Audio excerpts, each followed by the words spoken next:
Hello, my name is Leaderbolt, and welcome to the second and final Leaderbolt War Conflict Information Dispatch before the game launches in March. There's a ton of content to show off today, so I'm looking forward to finally getting to show you the game modes, characters, and maps you will get to enjoy when the game finally launches. But first, let's talk about what you just saw. It's true, Later Knight and No Knight from the Knights of the Powerful Awesomeness are coming to Leaderbolt War Conflict. These armored heroes fight with valor and chivalry for their one goal of saving the princess. They're originally from a game created by Nobot, which I had a hand in designing, but it's still my pleasure to thank Nobot for allowing their inclusion in Leaderbolt War. Coming alongside the Knights is the Castle of Powerful Awesomeness. This is a new map in Leaderbolt War based off the final level in the Knights of the Powerful Awesomeness. This is the castle roof where the two knights save the princess. Unlike many of the Leaderbolt War conflict maps, this map has edges which you can be knocked off. Don't worry though, if you fall off an edge, you'll lose a little bit of health, but then reappear at the top of the screen, ready to keep fighting. Sometimes, when you're fighting on the castle, the evil dragon will appear. Just like in the Knights of the Powerful Awesomeness, you have to hit him 3 times to defeat him. He's immune to ranged attacks because of his scaly armor, so you'll have to get in close to hit him with your melee attacks.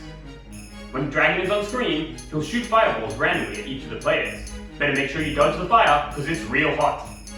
Because there is no music in the original Knights of the Powerful Awesomeness, the Leaderbolt Symphony Orchestra composed an original theme for these knights, simply titled The Powerful Awesomeness. You can hear it in the background now. This song will play on the Knights map, and also when they win a battle. The song has a chill medieval sound, but is still goofy enough to fit the knights perfectly. Also, shown in a recent character reveal, Philly, the magical rodent from the Quest. Philly is coming to the conflict, along with the Quest's Plains, another new map based off a combination of a few locations from the Quest. The Quest's Plains have 2 trees on the right and left, whose branches you can stand in. There's also a closed gate in the middle that both players can stand on, and provides a wall between the 2 sides of the map. Occasionally, a target will appear. When this target is hit by a ranged attack, just like your arrow from the Quest, the gates will spring open, allowing both players to freely move through the center of the map. On the topic of maps, allow me to show off a few more maps that you'll be able to play in Leaderbolt War Conflict. The Orky Land map from Ninja is here in Leaderbolt War Conflict. This time, the Orkies do more obvious damage and don't disappear when they touch a player. Orkies can be damaged by attacks and eventually killed. Sometimes flying Orkies appear. After a certain number of Orkies, one of the bosses from Ninja will appear. You better kill the boss too, so you aren't taking constant damage from their bullets. The Draw for Lols map is back again. This time, instead of drawing itself, it's a static artwork that has a generic layout. Fun fact, the Draw for Lols map in Leaderbolt War Conflict was actually drawn in the original Draw for Lols program. The movement and collision layout from My Movement and Collision Test is in Leaderbolt War. This map is quite plain, but all platforms on the map are solid walls, so you'll have a lot of interferences when fighting on this particular location. Laura Lu 1's Blue the Blob map is here again. It cycles through the different stages of Blue the Blob with its iconic music tracks. This time, the shape of the map and colors used more closely represent the original game. A map from the Wanderer has made it to Leaderbolt War, the Wanderer's Mountain. The particle effect from the Wanderer is present on this map, so it really feels like you're fighting at the peak of this barren wasteland. Occasionally, the dangerous malfunctioning robots that appear in the Wanderer appear on this map as well. You can either fight with the chaos of a machine attacking you, or perhaps you'll have to team up briefly with your opponent to defeat these metal menaces. The artillery fields from the artillery game are here. This map has a wonky layout that was randomly generated in the artillery game, and there's a cannon that shoots dangerous cannonballs at the players who are fighting on the map. As there was no music in the artillery game, for the artillery fields, the Lederbot Symphony Orchestra composed a parading tune that plays on this map. Now, you may have noticed some of the maps in Lederbot War Conflict are pretty crazy and have a lot of interference from hazards. That's why in Lederbot War Conflict, there is now the option to toggle hazards on and off. You can play all the map layouts you love, but without being bothered by enemies and gimmicks. Now I've shown off almost all the maps and characters in the game, so you should have a pretty good feel what the free play modes will be like. However, there's one particularly exciting character I would like to show off before the game launches.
The Artifact Collector from Lederbot Park is here in Lederbot War Conflict. This crazy character's melee and ranged attacks are taken straight from other fighters in the game. As a collector, this character has a ton of tricks up his sleeve. Where Lederbot War 1 had 18 characters, Lederbot War Conflict will have a whopping 29 playable characters for you to choose from. Lederbot War 1 also only had 17 maps, where Lederbot War Conflict has 21 maps, 34 if you include alternate versions of maps, such as all the maps with hazards on and off versions. This is without a doubt a ginormous Lederbot War game. Now that you've seen all the characters in the game, I think I can finally show off some more of the menus. The menu in this game is clean and fast. Once you hit play, all game modes are available to the player at once, and both the character and map select screens are clearly laid out and easy to navigate. Unlike the last game, with this time, when you finish a match, you're taken straight back to the character select screen of the game mode you are playing, so there's no more navigating unnecessary menus. On the main screen, there's now an option to turn sound effects or music on and off. Whether you're too annoyed by a particular character's sound effects, or you'd rather be listening to some different music, you can now toggle the sounds in Lederbot War however you please. You might also notice some symbols in the bottom left and right corners of the screen once you hit play. All game modes from the previous Lederbot War game are here in Lederbot War Conflict, so I encourage you to try out some of the new and improved games. The lorebook is here again. This time, once you're in the lorebook menu, you can choose whether to read about characters or maps, Depending on your selection, you'll get the usual character and map select screen. That means reading about the origins of your favorite characters and maps is easier than ever. No more having to flip through pages of content you're not interested in. On the right, we have online mode. This time around, you can select any character in the game to play online, and even set the background and music based on your map choice. Your custom controls will also work in online mode, so using online, you can play with the controls of your choice against players from all over the world. The netcode is significantly more advanced than it was in Meta World War 1, though because of Scratch, I unfortunately have to admit that it's far from perfect, which is why I recommend you forward TCP ports 531 and 843 for the best possible connection. On the screen right now is some actual gameplay of Meta World War Conflict Online. Now, there is one final game mode I would like to show off. You might have been thinking, there's not enough to do by myself when playing Meta World War Conflict, and if you were, you'd be far from correct. Introducing the new Stickers mode.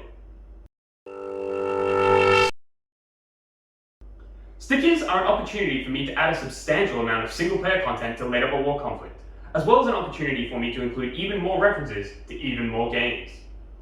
Over 120 characters from the Leaderbot and extended Scratch universe have been included in this Stickers mode, and each one of them has a unique battle that you get to fight. The battle uses Leaderbot War content to create a fight that sort of represents the character on the sticker. For example, the princess from the Knights of Pure Awesomeness is here. For the princess's sticker battle, you play the butterfly, who represents the elegant beauty of the princess, against the Croc, who's sort of like the dragon that kidnaps her. The fight is on the Castle of Pure Awesomeness, which is where the princess was held captive. Or the Water Orky, where you play as Plip, who represents the water, versus Ninja, who is the Orky Slayer in the Water Orky's game. The fight takes place on the Orky land map, so maybe you'll even come across a real Water Orky during the battle. There's tons of sticker battles to fight, so I hope you have a great time figuring out references and unlocking more characters. These sticker battles are fought on the sticker board. When you click on the sticker icon, you are taken to the sticker board, where 8 random stickers are placed for you to choose from. Every time you load up the game, you'll get 8 different stickers. Once you defeat a sticker on the board, it'll be replaced with a new sticker. This will continue until you've defeated every single sticker in the game. Then you might start getting some stickers for the second time. If you're looking for a particular character or sticker, I recommend you use the sticker search button. This lets you type in the name of a sticker you hope is in the game, and if they exist, you'll be taken straight to that sticker battle. Once you beat your first sticker battle, you'll unlock the sticker gallery. Open up the gallery to view all the stickers you've beaten. You can scroll through the list with the arrow keys. No matter which Leaderbot or guest franchise you're a fan of, there are a ton of unique battles in Leaderbot War for you to check out. I hope you're excited for the launch of Leaderbot War Conflict. That's everything I have to show you today. This game will probably be my final project on Scratch, so I hope it's a good send-off for all the years of programming I've done with this language. I'm really proud of this game, and all the work my friends and I have put into it, so I really hope you'll give it a try when it finally releases. Most of the content in the game you should have already seen by now, but there will be one final video close to the game's release explaining how to access and play the game. This, however, will be the last information dispatch before launch, so I would like to thank you so much for watching. Oh, and one final thing.